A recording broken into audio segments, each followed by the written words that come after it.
Denise Salcedo, Instinct Culture. So my question to you is, when you were backstage about to come out and make your entrance, and when you came out and you saw your sons, I want to get your reactions as to what was going on in your mind and how you felt during that specific moment. Well, I knew what I wanted it to be, and it came out to be pretty much what I had hoped that it would be. I just wanted to, and it was perfect too, because we had the video that played before that, and you saw all the old, Surfer Sting stuff, and with Ric Flair and the whole deal. It was great. And then when Garrett came out, my oldest son, as Surfer Sting, the reaction from the crowd, it was just what I had hoped that it would be. And so it was great. I wanted people to go, is this real? I mean, I wanted them to feel like they were going back in time, and they did with the video, and then they did with Garrett, and I think they did with Steven too, as Wolfpack.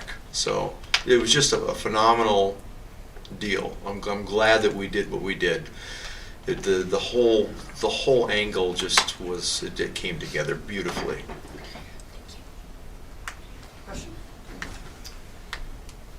Hello, Sting. Steve Fall from Steve. Two Steves here. Great name.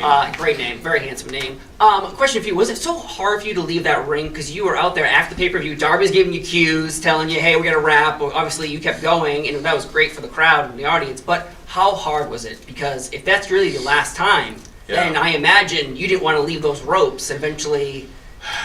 Go backstage. Yeah, no, it's tough. I've done it a few times, saying goodbye to some of these towns that I was gonna never come back to again, and this one being the last of the last. Wow, and the history here in this town to boot. Ric Flair being there. Wow, add Steamboat. I mean, again, the whole package. My sons, Darby, just, outstanding. It couldn't have been better, and it was hard to leave. You can tell that the fans don't want you to leave, and I don't really want to leave either, but I've never been really good with a microphone, so. That's why we said just stay. You did a great job. Just stay. One more. Yeah, man, it felt so good. And in the old days, you would have had to wait until the show on TV to see the rest of Steve's promo. We can just post it online now, so that's the great part. It's all online. By the time you guys go backstage, you guys were all here, you saw it, and for anybody else, it'll be online by the time we're done with the scrum, if not already. Hi, Samantha Shipman from Daily DDT. First of all, thank you for everything. Tonight was incredible. So this is kind of a two-part question. When did you decide that Revolution 2024 would be your last match, and was there any resistance to going out undefeated? Yeah, there was a little resistance to going out undefeated. There was resistance to going out as champions. There was resistance to going out or to ever even getting a chance to be World Tag Champs. But it's okay. It all worked out, and so I'm happy with it all. It was great. Yeah. What was the other part of the question? When did you decide that this show would be your final show? Oh, well, Tony and I, we had a few conversations. We were kicking some ideas around, and he was saying, "Could you maybe stay till Wembley?" Oh man, Tony, I want to so bad, but I was feeling it. It's time. It's just time. And it was Revolution was the 3-year anniversary too. That was the 3-year anniversary. I was going to get there. Come on. But that's true. That's where it started, and so it's like so many things in all the years go full circle for me, and the whole Revolution thing, it was full circle. So great idea for Tony. Well, I tried to get another 6 months out of it, but I tried my best. I tried, everyone.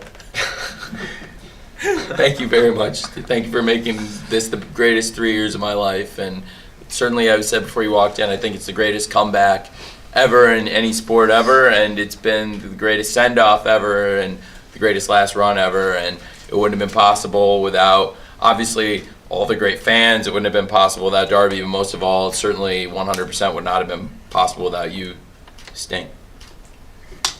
Thank you. Wow. Let's try to keep it. How about that? I think it's true. I think it's really true. And, it's true. I said it before you came in. You're so unselfish. You're the greatest leader. You lead by example. You're a kind leader, a servant leader. You're one of the sweetest, most genuine, unselfish people I've ever met in my life. And of course you wouldn't fight to be undefeated. Of course you wouldn't, fight to take the spotlight, but you deserve it. You deserve the spotlight. You deserve everything. And the final Showtime was something that I think was the culmination of what I believe is the greatest career in the history of pro wrestling. It spanned more decades, more opponents, more companies, and I thought tonight was, for me, one of the greatest nights of my life. Thank you. What are you doing afterward here, Tony? Maybe we could talk. Well, okay. Listen, I want you to. Who wouldn't want to stay around listening to that? Well, maybe I could have talked to him. Maybe if I had done more of that, I could have gotten more 6 months out of it. But it was a perfect way to get to tonight. I'm gonna stay here with you as long as it takes, and I've got an 8 a.m. NFL fan engagement and major events committee. Roger Goodell scheduled an 8 a.m. meeting for me the morning after Sting's last match in Palm Beach. So that's Brutal. good. Yeah, it's good. Brutal. But to be here is the greatest night of my life.